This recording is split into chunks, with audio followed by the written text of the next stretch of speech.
ഇപ്പൊ BJPയുടെ ഒരു പ്രത്യേകത എന്ന് പറഞ്ഞു കഴിഞ്ഞാൽ, ഒരു രാഷ്ട്രീയ പാർട്ടി എന്ന നിലയിൽ അവരെ ആളുകൾ എതിർക്കുന്നത് ഹിന്ദു മുസ്ലിം ഐക്യം അവർ മുന്നോട്ട് വെക്കുന്നില്ല എന്നുള്ളതാണ്. ഒരു 10 വർഷം കൂടെ കഴിഞ്ഞ് നോക്കുന്നത് ഗാന്ധിജിയെ ഇന്റേണലൈസ് ചെയ്ത് കഴിഞ്ഞു, അല്ലെങ്കിൽ എടുത്തു കഴിഞ്ഞു. ഗാന്ധിജിയും BJP ആയിട്ടുള്ള പ്രധാനപ്പെട്ട വ്യത്യാസം എന്ന് പറയുന്നത് എന്താണ്?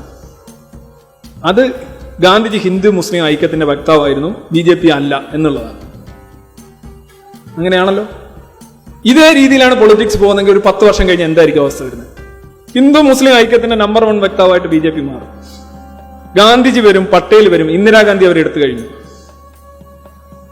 ഇപ്പോ കേരളത്തിലെ പാർട്ടികൾ നാരായണ ഗുരുവിനെ എടുത്തുകൊണ്ടാണ് തുടങ്ങിയത്. ഇപ്പൊ എവിടം വരെ എത്തി നിൽക്കുന്നു? ഭഗത് സിംഗിനെ എടുത്തു, ഗാന്ധിജിയെ ഇപ്പൊ എടുത്തിട്ടുണ്ട്. കേരളത്തിലെ ചില പാർട്ടികൾ ഗാന്ധിജിക്ക് വേണ്ടി വാദിക്കാൻ തുടങ്ങിയിരുന്നു. എന്നു മുതലാണിത്? നാരായണ ഗുരുവിന് വേണ്ടി വാദിക്കാൻ തുടങ്ങിയ എന്ന് മുതലാണ്? നാരായണ ഗുരുവിനെ എന്തായിട്ടായിരുന്നു വിശേഷിപ്പിച്ചിരുന്ന ഒരു കാലഘട്ടത്തിൽ? ഇപ്പൊ എന്താണ് പറയുന്നത്? അപ്പൊ ഈ പാർട്ടികൾ പിടിച്ചു നിൽക്കാനായിട്ട് ഓരോ ഘട്ടം കഴിയുമ്പോഴും അവർ നയങ്ങൾ മാറ്റി തന്നെയാണ് പോകുന്നത്. BJP അതുപോലെ നയം മാറ്റും.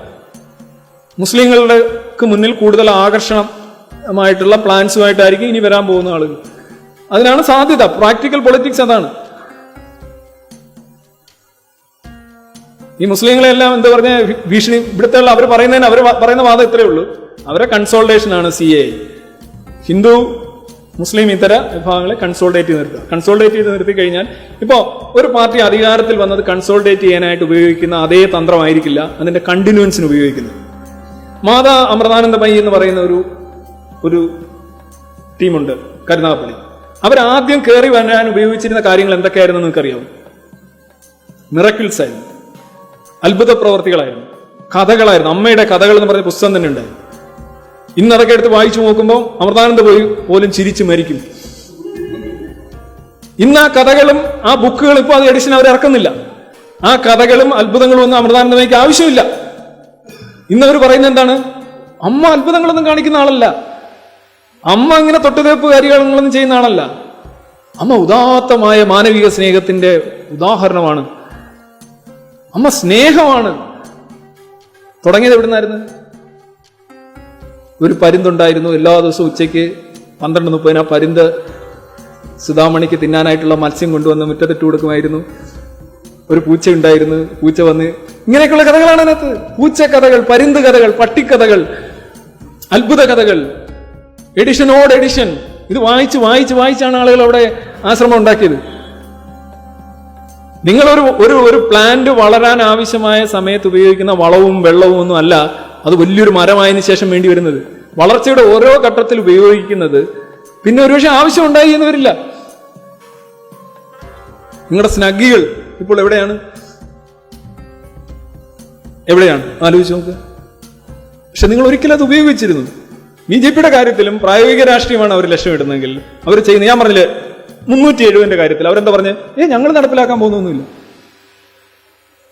ഞങ്ങൾ മാനിഫെസ്റ്റോയിൽ ഉൾപ്പെടുത്തുന്നില്ല, ഒരിക്കലും നടപ്പിലാക്കില്ല ഞങ്ങളോ.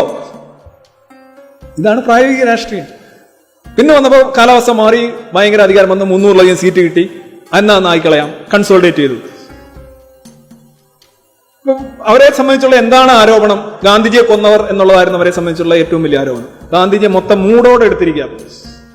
10 വർഷം കഴിഞ്ഞാല് ഗാന്ധിജി BJPയുടെ പോസ്റ്റർ ബോയ് ആയിരിക്കും. ഞാൻ ഇവിടെ ഇരുന്ന് പറയാം, നിങ്ങൾ ഇത് ഷൂട്ട് ചെയ്ത് കാണിച്ചു.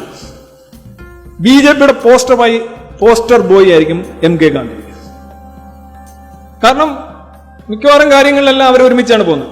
അത് പിന്നെ സ്വദേശി പ്രസ്ഥാനമായിക്കോട്ടെ, യോഗ ആയിക്കോട്ടെ, ഇംഗ്ലീഷ് ഭാഷയോടുള്ള വിരോധമായിക്കോട്ടെ, ഹിന്ദിയോടുള്ള പ്രേമമായിക്കോട്ടെ, എല്ലാ സാധനവും ദേശീയത. എന്റെ ശവത്തിലൂടെ മാത്രമേ ഈ രാജ്യത്തെ മുറിക്കാൻ ഞാൻ സമ്മതിക്കുള്ളൂ, ഞാൻ മരിച്ചെങ്കിൽ മാത്രമേ സമ്മതിക്കുള്ളൂ എന്നാണ് ഗാന്ധി പറഞ്ഞത്. ഗോഡ്സെ പറഞ്ഞത് എന്താണ്? എന്റെ ചിതാഭസ്മം ഞാൻ ഇവിടെ വെച്ചിട്ടുണ്ട്, ഇന്ത്യയും പാകിസ്ഥാനും ഒരുമിച്ചതിന് ശേഷം മാത്രമേ, ഇന്ത്യ ഒന്നായതിനു ശേഷം മാത്രമേ ചിതാഭസ്മം കൊണ്ടുവന്ന് കടലിൽ കളയാവൂ. ദേശീയത ചെറിയ വ്യത്യാസമേ ഉള്ളൂ, മ്യൂട്ടേറ്റഡ് വേർഷനാണ്. അഖണ്ഡ ഭാരതം, രാജ്യം മുറിക്കാൻ പാടില്ല. ഗാന്ധിജി ദേശീയത ഉദ്ബോധിപ്പിച്ച ആളാണ്. ഹിന്ദു രാഷ്ട്രം എന്ന് പറയുന്ന സാധനം വേറൊരു സാധനമാണ്. പക്ഷെ രാമരാജ്യം എന്ന് പറയുന്ന സാധനത്തിനകത്ത് എന്താ ഉള്ളത്? രാമന്റെ രാജ്യമാണ്, ഉമ്മറിന്റെ രാജ്യമാണ്, മനുഷ്യരുടെ രാജ്യമല്ല ഇതൊന്നും. ജനങ്ങളെ തെരഞ്ഞെടുക്കുന്ന രാജ്യമല്ല, വി ദ പീപ്പിൾ അല്ല.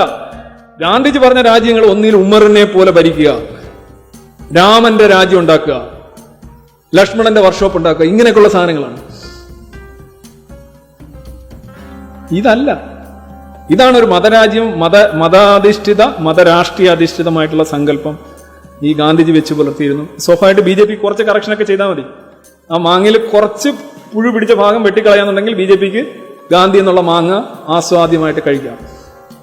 മാത്രമല്ല, ഗാന്ധിജിയുടെ നേരവകാശികൾ എന്നറിയപ്പെടുന്ന പാർട്ടി ഉപ്പുവെച്ച കലം പോലെ ആയിക്കൊണ്ടിരിക്കുന്ന പ്രത്യേക സാഹചര്യത്തിൽ ഗാന്ധിജിയുടെ ഒരു ഫുൾ സ്പോൺസേഴ്സ് ആയിട്ട് BJP മാറാനുള്ള സാധ്യത ഒരുപക്ഷെ നിങ്ങൾ വളരെ അടുത്ത കാലത്തിനുള്ളിൽ തന്നെ കാണും. പട്ടേലിനെ എടുത്തു കഴിഞ്ഞു. പട്ടേലിന്റെ ഏറ്റവും വലിയ പ്രതിമയാണ് അവിടെ ഉള്ളത്. പട്ടേലിന്റെ 3000 കോടി എടുത്തുകൊണ്ട് തട്ടുന്നത്. BJPക്ക് ഭ്രാന്തുണ്ടോ? കോൺഗ്രസ്സുകാർ അതിന്റെ 4 പ്രതിമ പോയിട്ട് ഒന്നും കൊടുത്തിട്ടില്ല. പട്ടേലിനെ കുറിച്ച് ഇപ്പൊ പറയുമ്പോൾ കോൺഗ്രസ്സുകാർ പട്ടേൽ എന്നായി, മറ്റേത് പട്ടേൽ എല്ലാമായിരുന്നു. നിങ്ങൾ ഇക്വേഷൻസ് മാറുന്നത് നോക്കൂ. ഇല്ല, പണ്ടില് ഇന്ത്യ പാകിസ്ഥാൻ അതിർത്തിയില് പലപ്പോഴും ഷെല്ലെടുക്കും. ഇവിടുന്ന് ഒരു ഷെല്ല് അങ്ങോട്ട് വിടുന്നു, അവിടുന്ന് ഇങ്ങോട്ട് ഒരു ഷെല്ലെടുക്കും. അവിടുന്ന് അങ്ങോട്ട് അവിടെ കുറെ പശുവാവും, ഇവിടെ കുറെ പശുവാവും. ഇതേ കണക്കാണ് കേരളത്തിലെ രാഷ്ട്രീയ പ്രസ്ഥാനം. പഴയ ലൈനിൽ ഇങ്ങനെ ഷെല്ലാക്രമണം നടത്തിക്കൊണ്ടിരിക്കുന്നത്. മാറ്റങ്ങളൊന്നും നോക്കുന്നില്ല. ഇപ്പൊ ഡ്രോണൊക്കെ ഉണ്ടെന്ന്